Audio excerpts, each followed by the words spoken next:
Hello, all of you. I hope you all will be fine. Today, we are going to start covalent bond and its lecture number 1. आपने 11th 12th में already पढ़ रखा है covalent bond क्या होता है और ionic bond क्या होता है। देखिए, कोवलेंट बॉन्ड में क्या होता है, म्यूचुअल शेयरिंग ऑफ इलेक्ट्रॉन्स होती है, यानी कि जो तेरा है वो मेरा है, जो मेरा है वो तेरा है। ठीक है, जैसे ए और बी है तो ए बी के इलेक्ट्रॉन को भी अपना समझ रहा है और बी ए के भी इलेक्ट्रॉन को अपना समझ रहा है। So this is mutual sharing of electrons.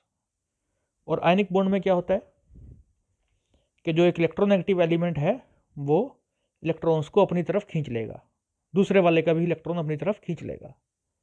तो इससे एक स्पीसीज पर नेगेटिव चार्ज आ जाएगा और जिससे इलेक्ट्रॉन गया उसके ऊपर पॉजिटिव चार्ज आ जाएगा। So mutual sharing of electrons between the atoms of same और different elements forms covalent bond. It is very difficult to solve Schrodinger wave equation for molecules. Schrodinger wave equation का जिक्र मैंने थोड़ा बहुत किया हुआ है पहले, और 5th सेमेस्टर में आप इसकी पूरी डेरिवेशन भी पढ़ते हैं फिजिकल केमिस्ट्री में। इसका यूट्यूब पे वीडियो भी है मेरा। So it is very difficult to solve it for molecules. Hydrogen के लिए इसको सॉल्व किया हुआ है हमने, 5th सेमेस्टर में आप पढ़ेंगे। ठीक है, so there are 2 main approaches use to solve Schrodinger wave equation for molecules, and the first is valence bond theory and the second one is molecular orbital theory. अब ये दोनों जिस प्रिंसिपल का पर काम करती हैं, that is variation principle. These are based upon variation principle. तो first of all we will study variation principle. It is a mathematical technique that is used to solve the lowest energy ground state of the system. ठीक है, ये एक mathematical concept है, technique है, that is used to calculate the lowest energy.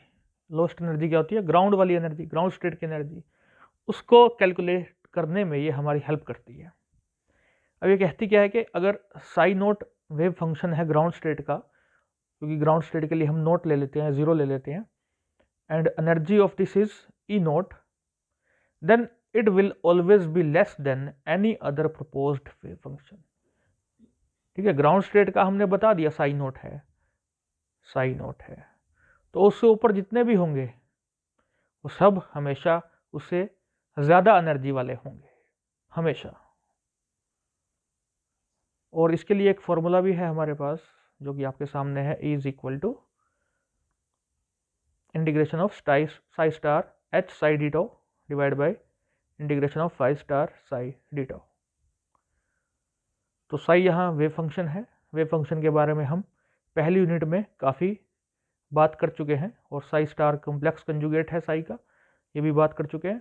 Hamiltonian operator जो है वो H होता है, इसके बारे में हमें कोई डिटेल में अभी नहीं पढ़ना, आप 5th सेमेस्टर में पढ़ेंगे इसके बारे में। And D tau is volume over which integral is carried out. तो ये एक वॉल्यूम एलिमेंट है, डी लग गया है साथ में टाउ के, तो it is a small element of volume. काफ़ी कम वॉल्यूम की बात करते हैं तो डी लग गया है साथ में। अब देखिए, वैलेंस बॉन्ड थ्योरी हम यहाँ से शुरू करने जा रहे हैं। So this theory was given by Hitler and London in 1927 and then improved by Pauling and Slater in 1931. Slater से आप वाकिफ़ होंगे, पिछली यूनिट में हमने स्लेटर रूल्स किए हैं। तो पॉलिंग एंड स्लेटर ने इसको 1931 में इम्प्रूव करने का काम किया। कुछ एजम्पशंस मानी गई हैं इस थ्योरी में, कुछ एज्यूम करके चलेंगे। Atoms do not lose their identity even after the formation of molecules. H अगर पहले था, H यानी हाइड्रोजन, तो मॉलिक्यूल उसने बनाया, मान लो कोई भी मॉलिक्यूल उसने बनाया, तो उसके बाद भी वो H तो H ही रहेगा। Bonds are formed by participation of valence electrons only, क्योंकि देखिए इनर इलेक्ट्रॉन्स तो अंदर की तरफ होते हैं, एक तरह से न्यूक्लियस उन्हें मजबूती के साथ पकड़ के रखता है, तो वैलेंस इलेक्ट्रॉन्स ही पार्टिसिपेट करते हैं बॉन्ड फॉर्मेशन में, याद रखिएगा। During bond formation only valence electrons lose their identity. अगर वैलेंस इलेक्ट्रॉन पार्टिसिपेट कर रहे हैं बॉन्ड फॉर्मेशन में, तो एक तरह से उनकी आइडेंटिटी लॉस हो सकती है। जैसे H का इलेक्ट्रॉन है, अभी तो ठीक है, ये आपके सामने है H का है, जब बॉन्ड बन गया H का, ठीक है, तो अब क्या है कि एक्सचेंज ऑफ इलेक्ट्रॉन हो सकता है, यानी कि ये वाला यहाँ, ये वाला यहाँ, तो आइडेंटिटी लूज कर सकता है electron. During formation of bond atoms come closer to each other and the minimum distance between the two is called as internuclear distance. ठीक है, दो एटम्स दूर दूर हैं, पास आएंगे तभी जाकर बॉन्डिंग होगी, एक मिनिमम डिस्टेंस पर आना ही होगा, and that is called as R naught, or you can say internuclear distance. During this process energy is released, which means stability is achieved during bond formation. आपसे मैंने पहले भी बात किया है, जिक्र किया है कि जब भी बॉन्ड बनता है तो स्टेबिलिटी आ रही है इसका मतलब, और अगर स्टेबिलिटी आ रही है तो इसका मतलब उस बॉन्ड में से कुछ उस दौरान, उस प्रोसेस में से, उस प्रोसेस के दौरान कुछ एनर्जी जो है बाहर निकली होगी। ठीक है, तभी स्टेबिलिटी आती है, एनर्जी निकलेगी, स्टेबिलिटी आएगी।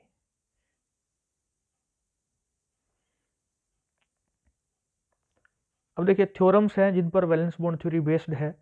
तो फर्स्ट थ्योरम देखते हैं पहले हम। अगर साई ए और साई बी दो वेव फंक्शन है, दो आइसोलेटेड एटम्स हैं, दूर दूर हैं, ए है बी है, उनके लिए साई ए और साई बी है, और एनर्जी जो है इसके लिए ई ए है, इसके लिए ई बी है, then the total wave function for the system is given by, दोनों के लिए टोटल जो वेव फंक्शन होगा साई, उसको कैसे लिखेंगे, psi A dot psi B. Energy क्या होगी, सम, साई क्या होगा, मल्टीप्लाई में होगा, लेकिन एनर्जी क्या होगी, सम होगी, ऐड कर देंगे इसको। तो ये चीज़ें याद रखिएगा, फर्स्ट थ्योरम है ये। सेकंड थ्योरम क्या कहती है, अगर काफ़ी सारे वेव फंक्शन है आपके सामने, psi 1 psi 2 psi 3 psi n for the same system, एक ही सिस्टम के लिए काफ़ी सारे हैं, then the true wave function, असली वेव फंक्शन जो होगा, it will be the linear sum of several wave functions as shown below. This will be the psi, but there comes c1 c2 c3 cn, and what are c1 c2 c3 cn? These are the coefficients showing contributions of each wave function. तो ये coefficient हैं जो कि contribution को show करने का काम करते हैं। The square of these coefficients can be considered as measure of weights of each wave function. अगर C1 का स्केयर कर दें, C2 का स्केयर कर दें, तो ये वेट्स के बारे में जानकारी देगा। इसको आगे हम देखेंगे दोबारा। Valence bond theory, formation of hydrogen molecule. तो देखिए इसके नाम से ही वैसे तो क्लियर हो जाता है कि वैलेंस बॉन्ड थ्योरी में वैलेंस इलेक्ट्रॉन्स पार्टिसिपेट करने वाले हैं। तो हम हाइड्रोजन एटम के लिए इसको कंसीडर करने जा रहे हैं अभी। तो चलिए शुरू करते हैं। Let us consider two hydrogen atoms HA and HB, दो है हमारे पास। When these two atoms are far apart from each other, जब ये बहुत दूर हैं तब इनमें कोई इंटरेक्शन नहीं होगी, and then we can write the wave function as this, psi A dot psi B, where psi A is wave function of psi HA and psi B is the wave function of HB. When two atoms come close to each other and form covalent bond, then interactions that occur are given below. अब हम क्या करते हैं, एक बार यहाँ पर इस diagram को स्टडी करते का काम करते हैं। ये न्यूक्लियस है, मान लीजिए HA है, ये HB है, यानी कि हाइड्रोजन जो है जिसको हमने A नाम दे दिया, और हाइड्रोजन है जिसका हमने B नामकरण कर दिया है। ठीक है, यहाँ इसके इलेक्ट्रॉन को हमने इलेक्ट्रॉन नंबर 1 मान लिया है, इसके इलेक्ट्रॉन को हमने इलेक्ट्रॉन नंबर 2 मान लिया है। ठीक है, ऐसा नहीं है कि इलेक्ट्रॉन के ऊपर कुछ लिखा होता है कि मैं A हूँ, मैं B हूँ, या मैं 1 हूँ, या मैं 2 हूँ। इलेक्ट्रॉन तो इलेक्ट्रॉन है, लेकिन हमने अपनी समझ के लिए ऐसा किया। ठीक है, अब देखिए न्यूक्लियस के ऊपर पॉजिटिव चार्ज, इस न्यूक्लियस के ऊपर भी पॉजिटिव चार्ज, तो पॉजिटिव में क्या होगा, रिपल्शन, इसलिए मैंने इसको रेड से शो कर दिया। इलेक्ट्रॉन के ऊपर नेगेटिव चार्ज, इलेक्ट्रॉन के ऊपर नेगेटिव चार्ज, इन दोनों के बीच में भी रेड लाइन शो करी है, यानी कि रिपल्शन, नेगेटिव के बीच में रिपल्शन। अभी इसको थोड़ा सा इरेज करते हैं। अब देखिए ये इलेक्ट्रॉन और ये प्रोटॉन यानी कि न्यूक्लियस यहाँ ब्लू लाइन है यानी कि अट्रैक्शन होगी, यहाँ नेगेटिव चार्ज है, यहाँ प्लस चार्ज है। अब देखिए यहाँ प्लस है और यहाँ माइनस है, तो यहाँ पर भी अट्रैक्शन होगी। तो दो रिपल्शन है और दो अट्रैक्टिव फोर्सेस भी आपको नजर आ रही है, और red line shows repulsion and blue line shows attraction. अभी हम बढ़ते हैं पिछली स्लाइड की तरफ। When two atoms come close to each other then there are interactions. हाँ, तो फर्स्ट इंट्रैक्शन देखिए, attractive interaction between nucleus of one atom and the electron of other atom of the hydrogen, that is HA। HA का मतलब क्या है कि हम nucleus की बात कर रहे हैं। हाइड्रोजन ए का जो न्यूक्लियस उसको HA से डिनोट कर दिया, और E2 यानी इलेक्ट्रॉन ऑफ HB2 तो हमने उसी को नाम दिया था। इसी तरह से दूसरी इंट्रैक्शन क्या है, HB यानी कि दूसरा प्रोटॉन या दूसरा हाइड्रोजन कह लीजिए, प्लस उसकी इंट्रैक्शन किसके साथ हो रही है, इलेक्ट्रॉन नंबर 1 के, फिगर भी देख लीजिए, इलेक्ट्रॉन 1 की HB के साथ। रिपल्शन कहाँ हो रही है, HA और HB के बीच। दोनों न्यूक्लियस हैं तो दोनों न्यूक्लियस के बीच में रिपल्शन हो रही है। दोनों इलेक्ट्रॉन्स के बीच में भी रिपल्शन हो रही है, E2 E1। तो इस सिस्टम को रिप्रेजेंट करने का तरीका है, HA लिखो, HB लिखो, HA लिखो, थोड़ी दूर HB लिखो। HA का कौन सा इलेक्ट्रॉन था, नंबर 1। HB का कौन सा इलेक्ट्रॉन था, नंबर 2। तो ये सिस्टम हमने रिप्रेजेंट कर लिया, इस तरह से आसान है। 1 represent electron associated with HA, ये आपको पता है, और HB का कौन सा है, number 2। The combined wave function is represented as, so अभी तक तो हमने लिखा था psi A dot psi B, अभी तक हमने ऐसा लिखा था। यहाँ पे क्या होगा, psi A dot psi B, bracket में आपने लिख देना है 1 और 2, कि इसका इलेक्ट्रॉन 1 है ए का, और बी का कौन सा है, नंबर 2। बिल्कुल आसान है। इक्वेशन फर्स्ट हो गई, ये डायग्राम हमने देख लिया। तो देखिए अब आपके सामने कुछ कर्व्स हैं, और ये है between potential energy and internuclear distance के बीच ये प्लॉट की गई, और ये कर्व्स हमारे पास आई हैं। आप सबसे ऊपर देख सकते हैं, ये नंबर 1 है, नंबर 2 कर्व है, 3 सबसे ऊपर है, 4 है, 5 है, और यहाँ है experimental bond energy 458 kilo joule per mole. हम स्टडी कर रहे हैं हाइड्रोजन बॉन्ड की फॉर्मेशन, ठीक है। एक H था, दूर दूर थे, पास आए, बॉन्ड बना, कोवेलेंट बॉन्ड बना, एनर्जी बाहर निकल करके आई। एक्सपेरिमेंटली पता चला 458 किलो जूल पर मोल की एनर्जी बाहर निकल करके आई है, यानी कि जब बॉन्ड बना तो बॉन्ड एनर्जी जो उसके साथ जुड़ी रही वो कौन सी है, 458 है। अगर ये बाहर आ रही है तो माइनस का सिंबल जो है, माइनस का निशान जो है हम साथ में लगाते हैं। आप इस साइड पे देख सकते हैं, 0 से नीचे है सब कुछ, -200 है, -400 है। So this is -458। माइनस का क्या मतलब है, एनर्जी बाहर निकल करके आई है बॉन्ड फॉर्मेशन के दौरान, और कुछ मतलब नहीं है इसका, ठीक है। तो आप माइनस ना भी लगाएं, यहां से पता चल रहा है माइनस है, ओके। अब देखिए एक्सपेरिमेंटली तो आ गई, अब हमें ये काम करके देखना था कि क्या हम इस एनर्जी तक पहुंच सकते हैं। अगर पहुंच सकते हैं तो कैसे। एक चीज़ और यहाँ ध्यान देने वाली है कि जो हाइड्रोजन के बीच का जो बॉन्ड है या इंटरन्यूक्लियर डिस्टेंस है वो कितना है, एक्सपेरिमेंटली 0.74 एंगस्ट्रॉम। तो जब पहली बार इस पर काम किया गया, यानी कि फर्स्ट कर्व को देखिएगा आप, ठीक है, ये वाली, तो एनर्जी आई है 24 या -24 कह लीजिए किलो जूल पर मोल। इतना एनर्जी निकली फर्स्ट अटैम्प्ट में, जो भी किया हमने वो देखेंगे अभी। 0.90 एंगस्ट्रॉम का इंटरन्यूक्लियर डिस्टेंस आया। तो दूरी है अभी हमें 0.74 के आसपास पहुंचना है। यहाँ पे 24 ही आई है, हमें 458 तक पहुंचना है, ठीक है। तो देखिए ये इम्प्रूवमेंट्स हैं जो की गई हैं, कर्व्स को भी देखेंगे और इन इम्प्रूवमेंट्स को भी देखते जाएंगे। एक्सचेंज ऑफ इलेक्ट्रॉन्स पहली है, फिर स्क्रीनिंग इफेक्ट ऑफ इलेक्ट्रॉन्स, फिर आयनिक करैक्टर ऑफ HH बॉन्ड। तो चलिए पहली शुरुआत करते हैं, एक्सचेंज ऑफ इलेक्ट्रॉन्स। देखिए अभी तक जो हमने जिक्र किया है कि हाइड्रोजन पास आया, कोवेलेंट बॉन्ड बना, इतना जिक्र हमने किया है।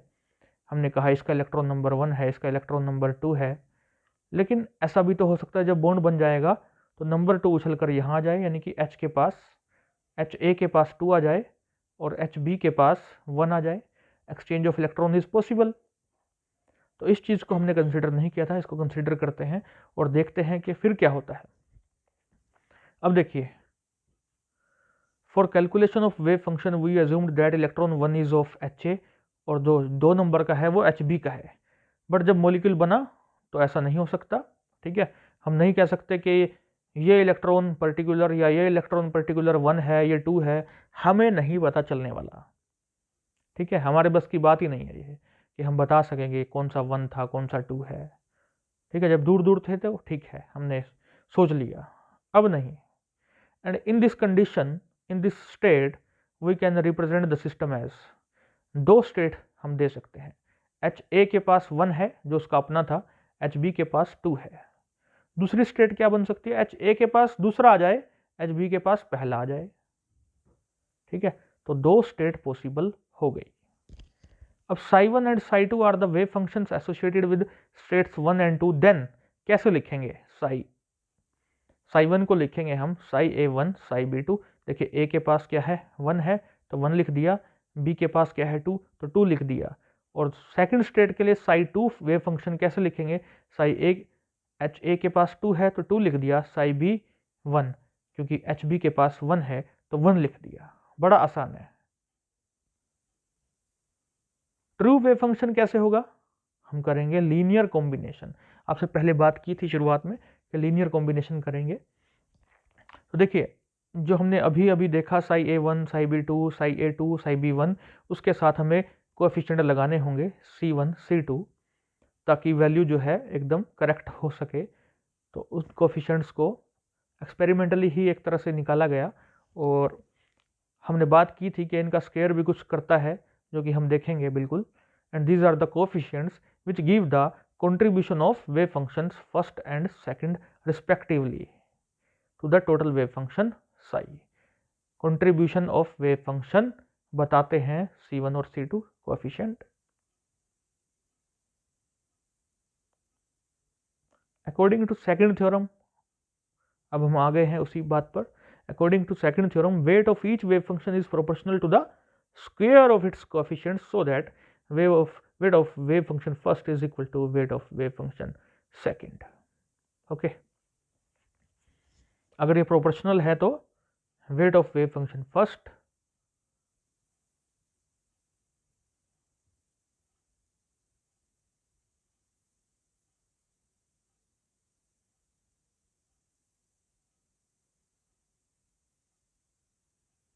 ओके, कुछ गलत बटन दब गया था यहाँ पर, it's okay. So we are here, weight of wave function first is equal to weight of wave function second। तो वेव फंक्शन फर्स्ट के लिए था हमारे पास c1, उसका स्क्वायर कर दिया, c2 का स्क्वायर कर दिया। यहाँ से c1 का जो स्क्वायर है दूसरी तरफ जाके प्लस माइनस c2 हो सकता है। ठीक है, क्योंकि इसका अंडर रूट हो जाएगा c2 स्क्वायर का, तो जब उसको बाहर लेके आएंगे तो प्लस हो सकता है तो माइनस हो सकता है, दोनों हो सकता है। अगर c1 की वैल्यू 1 मान ली जाए तो c2 क्या होगा, c1 को अगर 1 रख दिया जाए तो ये प्लस माइनस दोनों उस तरफ जा सकते हैं। इट मीन्स c2 क्या होगा, प्लस माइनस 1 दोनों होगा। अब 2 केस बन गए कि c1 1 है और c2 प्लस 1 है। c2 की तो 2 वैल्यू आ गई ना, c1 की तो एक ही है। तो 2 केस बन गए, c1 को 1 लो, c2 को प्लस 1 लो, फिर c1 को 1 लो लेकिन c2 को माइनस लो। तो इस तरह से 2 केस बन गए। तो c1 को हमने 1 लिया, c2 को प्लस 1 लिया, दूसरा c1 को 1 लिया, c2 को माइनस 1 लिया। अब देखिए, जब प्लस वाली वैल्यू रखेंगे तो हमने साई प्लस लगा दिया, ये वैल्यू पीछे से ली है Sai a1 psi b2 plus psi a2 Sai b1। आपको दिखा देता हूं मैं, ये देखिए ज़रा, ये है वो जिसमें हमने वैल्यू रखी है। c1 की वैल्यू रखी हमने 1, c2 की भी रखी 1 या प्लस 1 कह लीजिए। ठीक है, तो इसके बाद जो निकल करके आएगा वो आपके सामने है, ये वाली इक्वेशन। 1 मिनट, आपके पास जो आई है वो साई प्लस वाली इक्वेशन है, ये वाली। अब देखिए दूसरा केस लगा दें अगर हम कि C1 रखना है 1, C2 रखना है -1, तो रखिए यहाँ पर 1 कर दीजिए, ये C2 की वैल्यू -1 कर दीजिए, तो साई के नीचे माइनस लगा दीजिए। ठीक है, कोई दिक्कत नहीं है। अब देखिएगा क्या बनेगा, ये वैल्यू बन जाएगी नीचे वाली, psi minus is equal to psi A1 psi B2, यहाँ देखिए माइनस आ गया। बिल्कुल सिंपल मैथमेटिक्स है। उसके बाद वही है Sai A2 Sai B1। The wave function psi plus, इसको हम साई प्लस को कोवलेंट भी कहते हैं। ठीक है, साई प्लस लिख लीजिए या साई कोवलेंट लिख लीजिए, एक ही बात है। And it is called as symmetric combination. ठीक है, और साई माइनस क्या है, एंटी सिमेट्रिक कॉम्बिनेशन। जहां माइनस आ गया वहां लगा देना है आपको, एंटी सिमेट्रिक कॉम्बिनेशन नाम है, और जहां प्लस है साई प्लस वहां सिमेट्रिक कॉम्बिनेशन है। क्योंकि माइनस में एक पार्ट अलग है और एक पार्ट माइनस में चला गया, सो वो उसके एंटी हो गया एक तरह से। ठीक है, energy associated with psi plus and psi minus is shown by curve second and curve third. यहां पे थर्ड आएगा, curve third. And the bond energy corresponding to psi plus is 303 kilojoule per mole, और R की value 0.80 angstrom. The curve 2 is better than curve first, hence we can say that wave function improves when electrons are exchanged. So यहाँ पर value आई है हमारे पास 303, और जो पहली curve की थी वो है 24, दोनों को माइनस कर देंगे तो आ जाएगी 279 किलोजूल पर मोल। इसको बोलते हैं एक्सचेंज एनर्जी, यानी कि इतनी एनर्जी खर्च होगी एक्सचेंज ऑफ इलेक्ट्रॉन में। HA का जो 1 इलेक्ट्रॉन था, नंबर 1 जिसको दिया था, वो HB के पास जा सकता है, HB का जो है वो HA के नज़दीक आ सकता है। सो इस दौरान जो एक्सचेंज एनर्जी खर्च होगी वह कितनी है, 279 किलोजूल पर मोल है। अब हमें जाना चाहिए कर्व्स की तरफ। तो साई प्लस के लिए जो हमारी कर्व आई है वो है नंबर 2, यानी कि सिमेट्रिक वाली। सिमेट्रिक का मतलब है कॉम्बिनेशन सही रहा, एनर्जी कम हुई है, एनर्जी कम हुई है तो स्टेबिलिटी आई है। ठीक है, और आपको बताया मैंने कि ये इसके लिए जो वैल्यू आई है एनर्जी की 303 किलोजूल पर मोल आई है। और आप देख सकते हैं पहले एनर्जी थी 24, अब 303 आई है। इतनी 303 में से 24 माइनस कर देंगे तो एक्सचेंज एनर्जी आ जाएगी आपके पास, जो अभी बताया आपको। तो curve second is better than curve first, क्योंकि और नीचे चला गया। ठीक है, कर्व फर्स्ट ये थी, लेकिन कर्व थर्ड को देखिए जरा, इसकी एनर्जी तो बढ़ गई। एंटी सिमेट्रिक कॉम्बिनेशन है तो एनर्जी तो बढ़नी ही है, और अगर एनर्जी बढ़ गई तो स्टेबिलिटी कम होनी ही है। ठीक है, ये चीज नहीं होनी चाहिए। हम आगे बढ़ते हैं। Curve 2 shows increase in energy when hydrogen atoms come close to. Curve 3 आएगा, यहाँ पर भी 3 आएगा। ठीक है, तो जब कर्व 3 जो है अभी आपको दिखाई है, उसमें क्या होगा, जब वो पास में आएंगे तो एनर्जी जो है इस स्टेट में बढ़ जाएगी, and it is called as non bonding state. Second improvement देखते हैं। सेकेंड इंप्रूवमेंट की जो मैंने बात करी थी, मैंने कहा था कि स्क्रीनिंग इफेक्ट की बात करेंगे।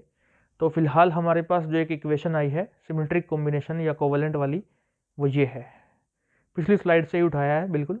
ठीक है, if we consider effective number, effective nuclear charge instead of nuclear charge. Effective nuclear charge मैं आपको पहली यूनिट में बता चुका हूं, तो आई होप आपको वो याद होगा। ये हमेशा न्यूक्लियर चार्ज से कुछ कम रहेगा, ज़्यादा कम भी हो सकता है।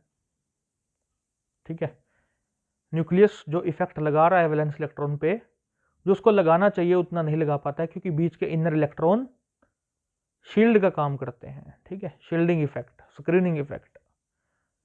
तो अगर हम इफेक्टिव न्यूक्लियर चार्ज को कंसिडर कर लें, या शील्डिंग इफेक्ट को कंसिडर कर लें, या स्क्रीनिंग इफेक्ट को कंसिडर कर लें, then the curve further improves. हमें इसकी बहुत ज़्यादा डिटेल में नहीं जाना है, हमें केवल सिलेबस के हिसाब से इतना काफ़ी है। कर्व 4 आ जाएगी हमारे पास, और बॉन्डिंग एनर्जी जो है फर्दर नीचे की तरफ जाएगी, यानी कि 365 किलो जूल पर मोल की एनर्जी बाहर की तरफ निकल करके आएगी, स्टेबिलिटी बढ़ जाएगी। तो कर्व 4 को भी देख लेते हैं इससे पहले कि हम आगे बढ़ें। ये आप देख सकते हैं कर्व 4 जो है और भी नीचे चली गई, एनर्जी और ज़्यादा बाहर निकल करके आएगी जब बॉन्ड बनेगा, यानी कि स्टेबिलिटी और ज़्यादा हो जाएगी। तो देखिए 458 के हमें पास जाना है और हम जा रहे हैं। अब हम दोबारा से वहाँ बढ़ते हैं। हमने 2 इम्प्रूवमेंट आज देख ली हैं, हम थर्ड इम्प्रूवमेंट देखते हैं कि क्या हो सकता है।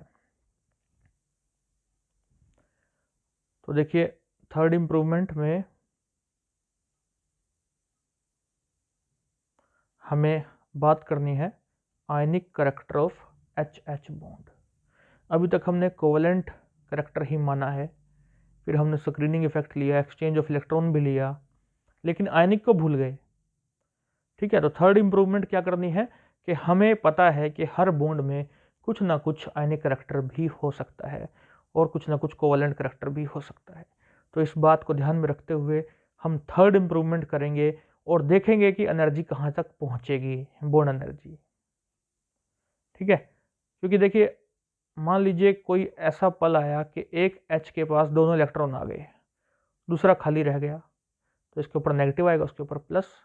ऐसा भी हो सकता है कि इसके ऊपर प्लस आ जाए और उसके ऊपर माइनस। तो इस चीज़ को कंसिडर करते हुए हम देखते हैं कि क्या हो सकता है। थर्ड इंप्रूवमेंट, ये साई प्लस की वैल्यू पीछे से उठाई या फिर साई कोवेलेंट लिख लीजिए, कोई बात नहीं।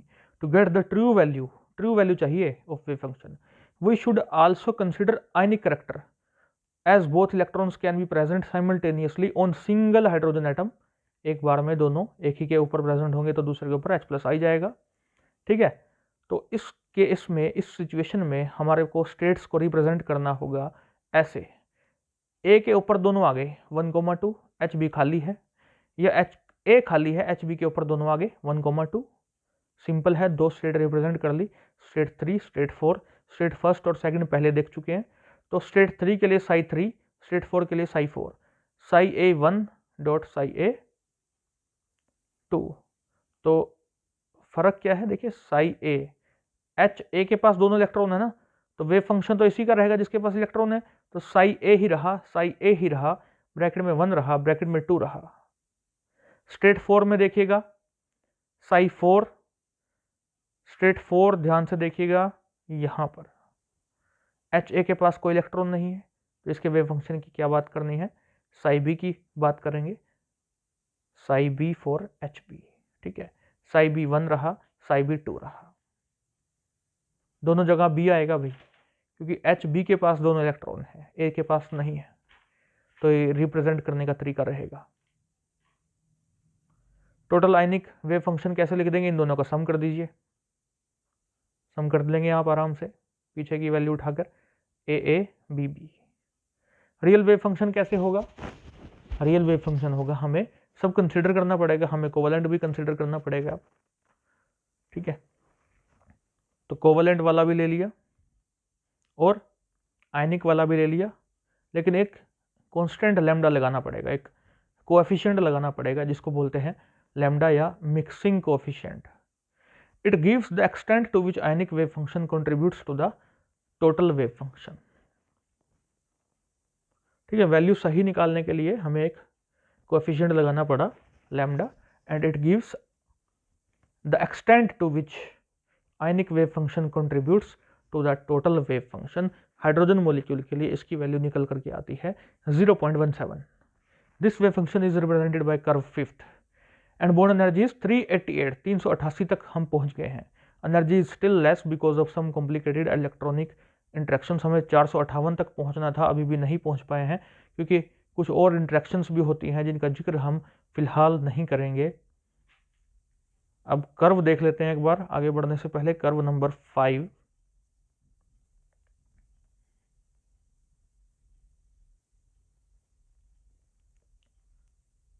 तो कर्व 5 है ये, तो नज़दीक पहुंच गए हैं हम 458 के, 388 तक पहुंच गए हैं। लेकिन 458 तक अभी नहीं पहुंच पाए, क्योंकि कुछ और भी इंटरेक्शंस होती हैं जिनकी बात हमें फिलहाल इस लेवल पर नहीं करनी है। तो तीनों इंप्रूवमेंट के बाद हम 458 के नज़दीक पहुंचे हैं। देखिए, एक रोचक बात यहाँ पर यह है कि कूल्स और रूथान, इन्होंने 50 टर्म्स का यूज़ किया और इन्होंने एनर्जी इतनी निकाल दी 458, ये पहुंच गए वहाँ तक, लेकिन बहुत ज़्यादा कॉम्प्लिकेटेड मैथमेटिक्स का इस्तेमाल किया, 50 टर्म्स ली इन्होंने, तब जाके यहाँ तक पहुँचे हैं। चलिए, तो एक तरह से वैलेंस बॉन्ड थ्योरी का जो मैथमेटिकल टाइप कंसेप्ट था वो हमने किया है, बहुत ज़्यादा मुश्किल नहीं था। अब देखिए, रेजोनेंस एंड रेजोनेंस एनर्जी के बारे में देखते हैं। When a molecule cannot be represented by a single structure, rather some structures are required to completely describe its properties, then the phenomenon is called as resonance and the structures are called as। देखिए, मैं बताना चाहूँगा आपको कि आपने 11th-12th में benzene देखा होगा, इस तरह के स्ट्रक्चर्स आपने देखे होंगे, और एक इस तरह का स्ट्रक्चर भी देखा होगा, ठीक है। इस तरह के स्ट्रक्चर्स आपने 11th-12th में पढ़े होंगे। तो बेंजीन के रेजोनेटिंग स्ट्रक्चर्स और एक बोलते थे रेजोनेंस हाइब्रिड। तो सबसे ज़्यादा स्टेबल कौन सा होता था? रेजोनेंस हाइब्रिड, 11th-12th में आपने पढ़ा था, उसका इस्तेमाल आप आज भी कर सकते हैं, ठीक है, एग्जाम्पल के तौर पे। तो देखिए, रेजोनेंस क्या है कि एक सिंगल स्ट्रक्चर से आप किसी चीज़ को रिप्रेजेंट नहीं कर पा रहे हैं, आपको ज़्यादा स्ट्रक्चर चाहिए, तो ऐसे फिनोमिना को बोलेंगे रेजोनेंस, और इस तरह के स्ट्रक्चर्स को बोलेंगे रेजोनेटिंग स्ट्रक्चर्स या कैनोनिकल स्ट्रक्चर्स, जो कि आप बेंजीन के भी देखते हैं, फिलहाल हाइड्रोजन के भी हैं सामने। ट्रू स्ट्रक्चर क्या होगा? रेजोनेंस हाइब्रिड होगा, जो इन सब की प्रॉपर्टीज को अपने अंदर लेकर के चलेगा, और ये सबसे ज़्यादा स्टेबल भी माना जाएगा। देखिए, हाइड्रोजन के 3 स्ट्रक्चर आपके सामने हैं, एक ये कोवेलेंट वाला है, एक पहले H+ है, फिर माइनस है, फिर H-, H+, ionic structure. Hydrogen molecule is hybrid of above 3 structure. In resonating structures का हाइब्रिड बनाएंगे तो वो असली हाइड्रोजन होगा, जो इन तीनों को लेकर के साथ में चलेगा।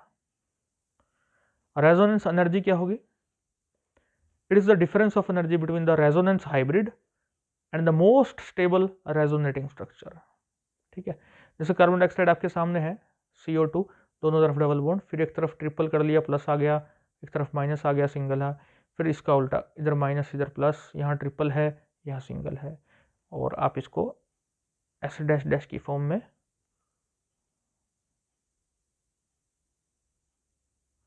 इस तरह से दर्शा सकते हैं, ओके। तो it is the resonance hybrid. और बाकी के जो 3 आपको दिखाई दे रहे हैं, ये क्या है? Resonating structures of carbon dioxide. Electrons का थोड़ा ध्यान रखिएगा, या इलेक्ट्रॉन्स का यूज ही मत करना, प्लस माइनस रखिएगा, बॉन्ड्स पूरे होने चाहिए, ठीक है। लोन पेयर आप दिखा सकते हैं अगर दिखाना चाहें, अगर आप उलझते नहीं, ठीक है। ये लोन पेयर भी मैंने दिखा दिए।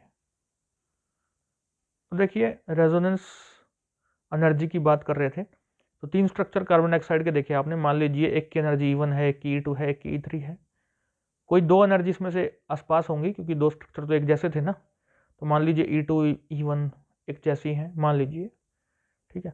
और E0 जो है ग्राउंड स्टेट की, यानी कि जो हमारा रेजोनेंस हाइब्रिड है उसकी होगी, जो कि सबसे ज़्यादा स्टेबल होता है। तो इन तीनों में से जो स्टेबल है वो मान लीजिए है E3, क्योंकि सबसे नीचे है ये, ठीक है, और E0 तो इससे भी ज़्यादा स्टेबल है। इन दोनों के बीच का जो गैप है, energy gap, that is called as resonance energy, ठीक है। इतनी एनर्जी निकलने के बाद वो और भी ज़्यादा स्टेबिलिटी महसूस करेगा, इसलिए हम बोल रहे हैं कि resonance hybrid is the most stable. यहाँ पे मैंने लिखा है सब कुछ जो मैंने बोला है, E3 माइनस E0 कर देंगे।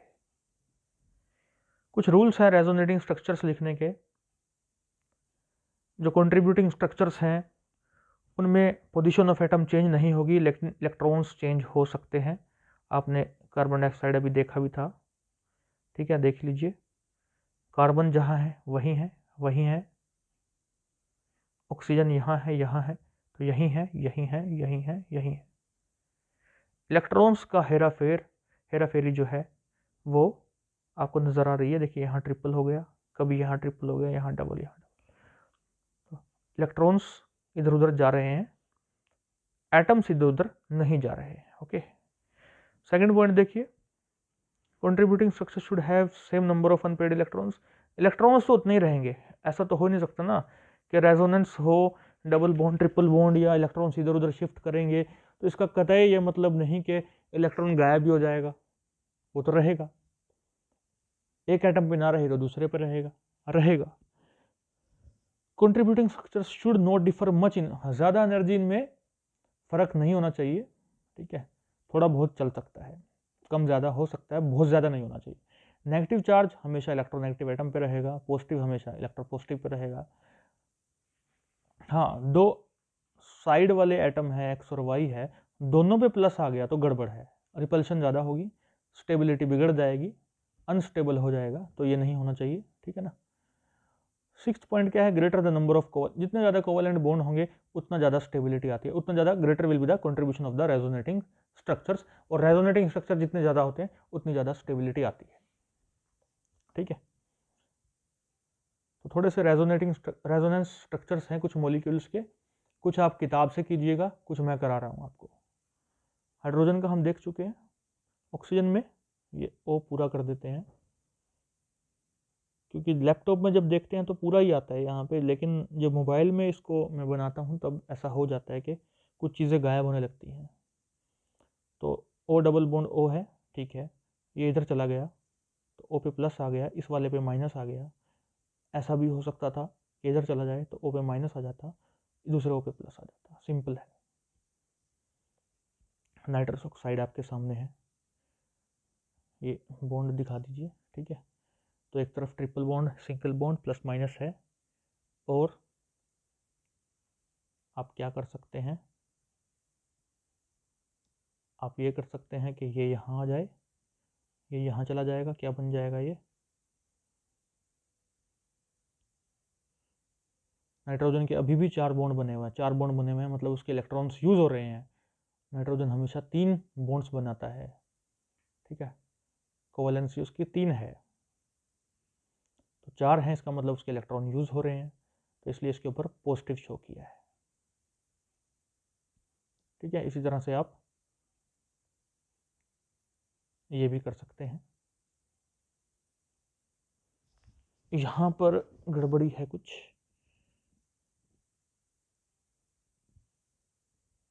दोबारा देखते हैं, एन ट्रिपल बॉन्ड एन, यहाँ प्लस है, यहाँ माइनस है, ये गया, ये यहाँ आ गया,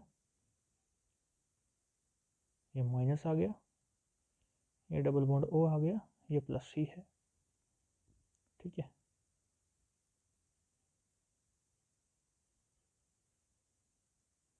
अब क्या हो सकता है कि ये हो सकता है कि ये यहाँ चला जाए, इन दैट केस ये -2 हो सकता है, एन अभी भी प्लस रहेगा, ओ पे प्लस आ सकता है, but this is the most unstable structure, दोनों के ऊपर प्लस प्लस आ गया, ये होना नहीं चाहिए, तो ये तो गलत है, ठीक है। तो तीसरा जो स्ट्रक्चर है वो तो पॉसिबल नहीं है कि एन के ऊपर माइनस आ जाए,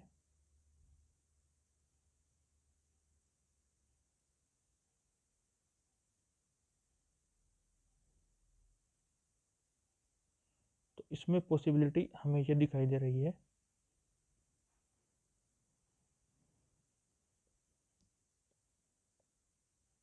कि ये यहाँ से अपने इलेक्ट्रॉन ले ले, ठीक है, ओ पे माइनस रखिए, in that case this will be the structure, this should be the structure. ये तो नहीं हो सकता कि नाइट्रोजन के 4 बॉन्ड हैं, ये तो सेम बिल्कुल ऐसा ही है, ठीक है। तो चलिए हम आगे बढ़ते हैं, ये हो गया हमारा, ओके, ये गलत है तो इसको आप सही कर लीजिएगा। एजाइड आयन है, ये फिर से कुछ मिट चुका है यहाँ, क्योंकि जो मोबाइल में ओपन करते हैं तो देखिए -2 कहीं चला गया, ये माइनस कहीं और आ गया, सब यहाँ पे गड़बड़ हो गई है। It's okay. ये है हमारे पास एजाइड, ठीक है। हम अभी कर लेते हैं इसको सही, कोई दिक्कत नहीं है। अब आप क्या कीजिए, इस माइनस को यहाँ लेकर के जाइए और ये यहाँ जाएगा, तो क्या बन जाएगा इस नाइट्रोजन पे -2, यहाँ सिंगल बॉन्ड रह जाएगा, यहाँ ट्रिपल बॉन्ड N, यहाँ प्लस, ठीक है। यहाँ पे थोड़ा सा सब इधर उधर हो गया है क्योंकि मोबाइल में ओपन किया है मैंने, लेकिन आप अपने आप बना के देखेंगे तो बन जाएगा। अब ये बन गया हमारा सेकंड स्ट्रक्चर। इसी को आप चाहे तो 180 डिग्री पे घुमा दीजिए, इसको आप 180 डिग्री पे घुमा देंगे तो ठीक है, तीसरा स्ट्रक्चर भी बन जाएगा। ओके, तो इस तरह से आप बना के देखिएगा। जो ये आपको सामने दिखाई दे रहे हैं उन पे ना जाइएगा, क्योंकि यहाँ पर क्या हुआ है, मोबाइल वर्जन में ये सब चार्ज वार्ज इधर उधर चले गए हैं। देखिए कहाँ चला गया, ये कहाँ चला गया, ठीक है। तो आप खुद से बना के देखिएगा। पहला स्ट्रक्चर लिखिएगा, यहाँ माइनस है, यहाँ प्लस है, माइनस है, तो इसको ले जाएं एक बार इसको ले जाएं, इस तरह से करके देख लीजिएगा। Limitations of valence bond theory. This theory can be applied only for some systems. In most of the systems, mathematical treatment required to be given is very difficult. ठीक है, मैथमेटिकल ट्रीटमेंट जो मैथमेटिकल ट्रीटमेंट है, it is very difficult. आपने देखा कि हमने 3 improvement करी, उसमें काफ़ी लंबा समय लगा, और आपने देखा कि जो 2 साइंटिस्ट थे, Roothaan and one more was there, उन दोनों ने 50 टर्म्स का यूज़ किया, तब जा कर के वो सही बॉन्ड एनर्जी तक पहुंच पाए। सो मैथमेटिकल ट्रीटमेंट जो है वो डिफ़िकल्ट तो है। This theory fails to explain bonding in electron deficient compounds, जैसे BF3 है, AlCl3 है, इनकी बॉन्डिंग को एक्सप्लेन ये नहीं कर पाई। Okay, could not explain coordinate bonds की तो बात ही नहीं करी, ये एरो वाले जो बॉन्ड्स होते हैं, ठीक है, उनका जिक्र आगे आएगा। इन्होंने तो कोई बात नहीं करी उसकी, क्योंकि ये तो मानती है कि एक A आया अपना इलेक्ट्रॉन लेके, B आया अपना इलेक्ट्रॉन लेके, और बॉन्ड बन गया, ठीक। फॉर एनी मॉलिक्यूल और एन, this theory assumes many resonating structures, but the actual structure is resonance hybrid. Okay, तो इस तरह की बात की। According to this theory oxygen is diamagnetic, but actually it is paramagnetic. तो इसका मतलब क्या है कि हम आज तक ऑक्सीजन ऐसे बनाते आए हैं, लुईस स्ट्रक्चर बनाते आए हैं ऐसे, ठीक है। तो इस हिसाब से तो ये तो डायमैग्नेटिक हुई, कोई भी अनपेयर्ड तो दिखाई नहीं दे रहा, ठीक है। लेकिन बेहतर क्या होगा कि आप इसको, ये लगाए मैंने 2 लोन पेयर, ये लगाए 2 लोन पेयर, और ये एक इलेक्ट्रॉन इधर रखा, एक इलेक्ट्रॉन यहाँ रखा। So this shows paramagnetic character of oxygen. ये आप हमेशा ध्यान में रखिएगा, ये नई चीज़ है आपके लिए। आई थिंक इससे पहले आप लोगों ने ये नहीं देखा होगा। आई होप आपको कंप्लीट लेक्चर समझ में आया होगा और ये आपको काफ़ी मदद करेगा। Thank you very much, have a nice day.